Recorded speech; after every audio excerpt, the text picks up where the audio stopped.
smoking.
Well, about 10 years ago, I installed a big air kit on Roxy and pipes,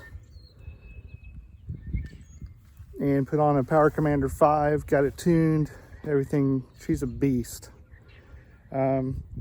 Unfortunately, one of the side effects of installing an air kit like that is you get a lot of blow-by.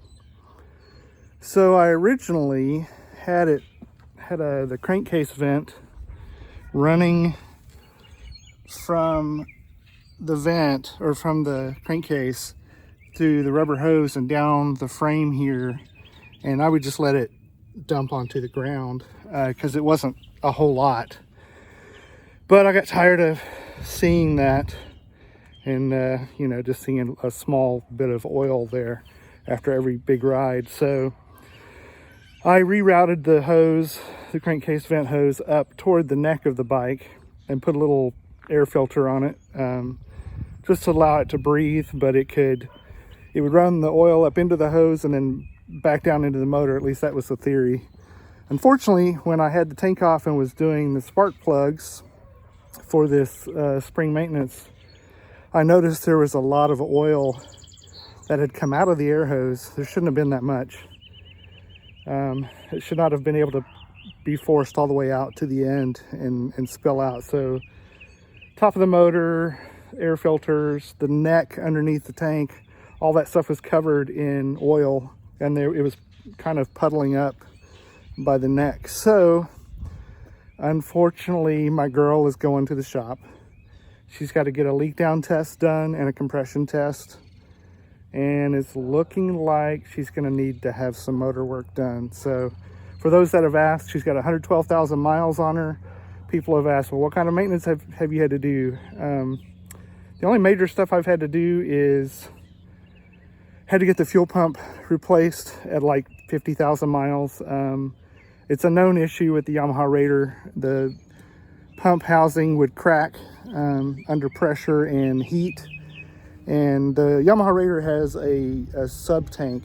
So we've got the main tank here, and then under the seat is the sub tank, which is where the fuel pump is.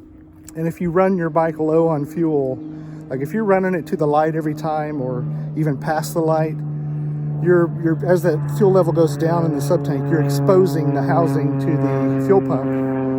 And since that is a plastic piece, it's subject to heat, and it gets cracked. So I pretty much baby it, and once I hit 100 miles, I'm looking for gas. So anyway, that's the only major thing that I've had to do. I did change out the clutch for a Barnett clutch, but that was by my own choice because I wanted a better clutch. But at 112,000 miles, it's time, and I'm not surprised that there might be some blow by, and gotta have the motor looked at. So there's that. So we're gonna drop my girl off to the shop. Unfortunately, they're really backed up, so it's gonna take 2 or 3 weeks just for them to run the tests. I guess it's to be expected. She has 112,000 miles on her, so gonna have some stuff going on, you know. Get to that age and you start falling apart. Let's mess with this Prius owner over here.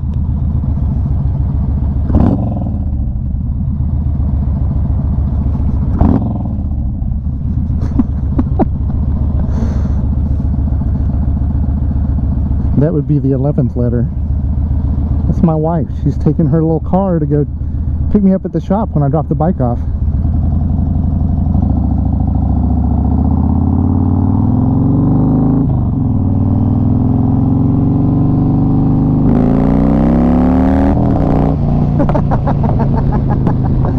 She was waiting for that. And I haven't decided yet if I'm going to cut this up into 2 videos, because by the time you guys see this, I'll probably hopefully I'll be back on the Raider, or I may just go ahead and edit it now and leave you hanging just as I'll be hanging, waiting to hear what's going on, you know. Alright, well, there they are right there. Okay.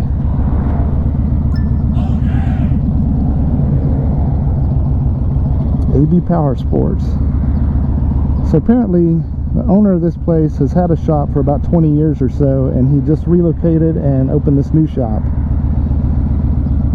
So really hoping I can start a new relationship with these guys and have a good service place.